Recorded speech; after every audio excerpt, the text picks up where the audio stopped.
কালী মন্দির থেকে সবাই এখন পালাচ্ছে। কেন তাড়াতাড়ি করে পালাচ্ছে তোমরা দেখো।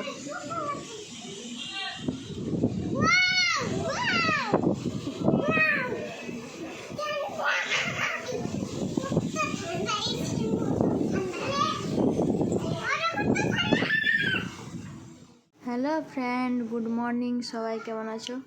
তো পেছনে দেখো প্রচুর বাতাস বইছে, ধুলোবালি সব মুখে এসে পড়ছে। এই যে এখানে অনেক ঝড় চলছে, বিথি নাচছে।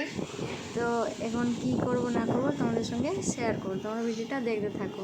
এই যে ওর ধুলো পড়ে গেছে ওর চোখে, তো আনন্দও পাচ্ছে বৃষ্টি দেখে। তো চলো ভিডিওটা তোমরা দেখতে থাকো, আর যে যার বাসায় ফিরে যাচ্ছে। এখানে প্রচুর ঝড় হচ্ছিল, ক্যামেরা তো অতটা ভালো করে দেখা যাচ্ছে না, আমার ভিডিওটা দেখতে থাকো।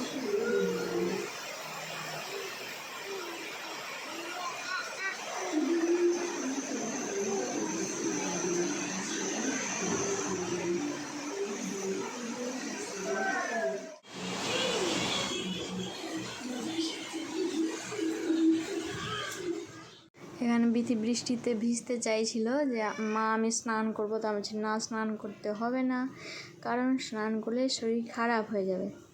বৃষ্টি দেখে তো ওর অনেক আনন্দ, জলগুলো নিচ্ছে, আর বলছে মা খাও খাও এরকম করে বলছিল। আমি ওকে হালকা ছেড়ে দিয়েছি। তো চলো ওদের জন্য কিছু করা যাক। তো এখানে একটা লঙ্কা নিয়েছি, তারপরে পেঁয়াজ আর গাজর এখানে কেটে নিয়েছি, ধুয়ে তারপরে কেটে নিয়েছি। তো কি করি তোমরা ভিডিওটা দেখতে থাকো। তো এখানে পাস্তা আমি সেদ্ধ করে নিয়েছি, ঠান্ডা হয়ে গেছে, মানে সেদ্ধ করেছি। তারপরে সব কাটাকুটি যেগুলো ছিল সেগুলো করছিলাম, সেই জন্য মনে হচ্ছে জমে গেছে, কিন্তু না, জমে ছিল না, ওটা ঠান্ডা হয়েছে সেই জন্য। তো কড়াইটা গরম হয়ে গেছে, এখানে তেল দিয়ে দিচ্ছি, অল্প তেল দিয়েছি।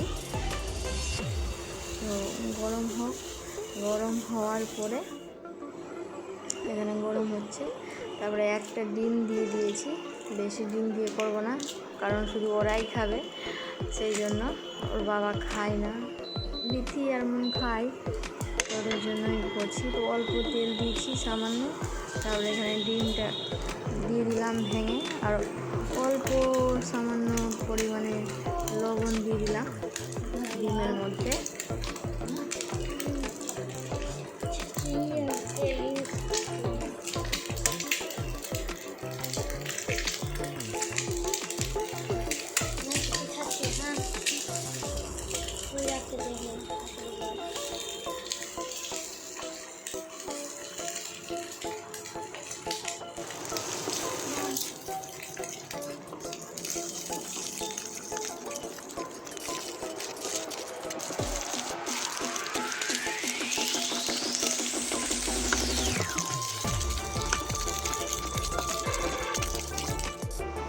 ডিমগুলো ভাজা হয়ে গেছে, ভেজে নামিয়ে নেব আমি। এখানে নামিয়ে নিচ্ছি।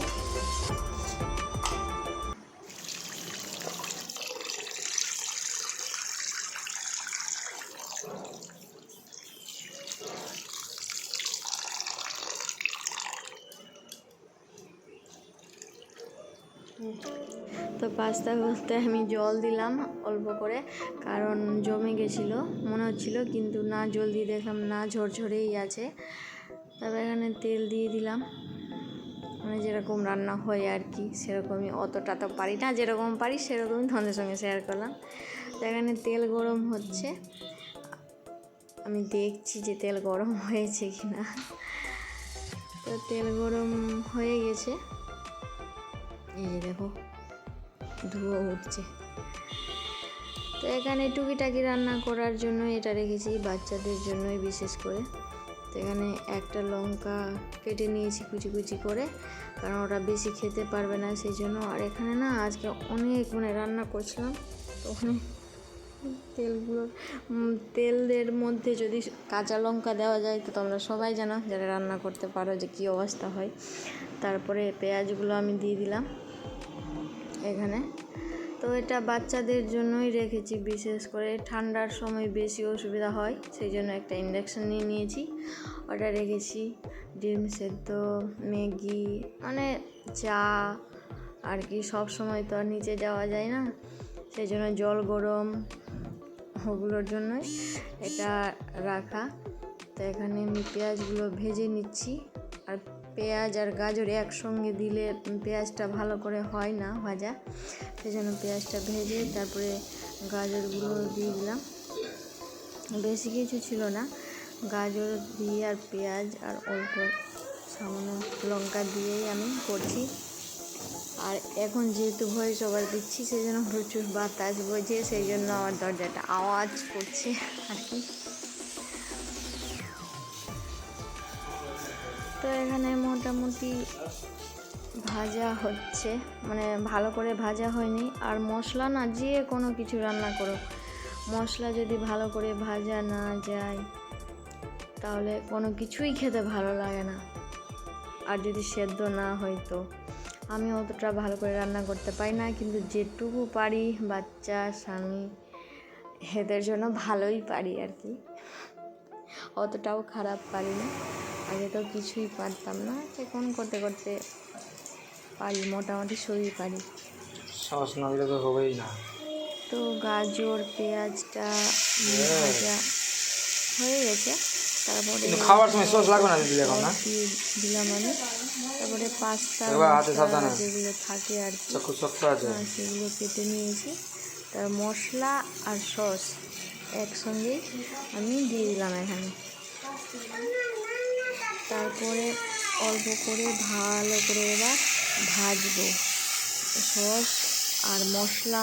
আমার কাছে না মশলা না ভাজলে আমাকে কোনো কিছুই ভালো লাগে না, সে যে কোনো কিছুরই মশলা হোক, ভালো করে কষিয়ে না ভাজলে কি খেতে ভালো লাগে। তারপরে এখানে আমি ভাজছি, দেখেই বুঝতে পারছি যে শুধু বাচ্চারাই খাবে, ওদের জন্যই করছি। আর বাইরে বৃষ্টি পড়ছে, সুন্দর ওয়েদার হয়ে আছে, সেই জন্য এই যে দেখো এখানে আমার কিন্তু মশলাটা ভাজা হয়ে গেছে, আর তেল ছেড়ে দিয়েছে মশলা থেকে। সস দিয়েছি যেহেতু, ওই জন্য মনে হচ্ছে যে অনেক তেল দেওয়া, কিন্তু না, সস দিয়েছি।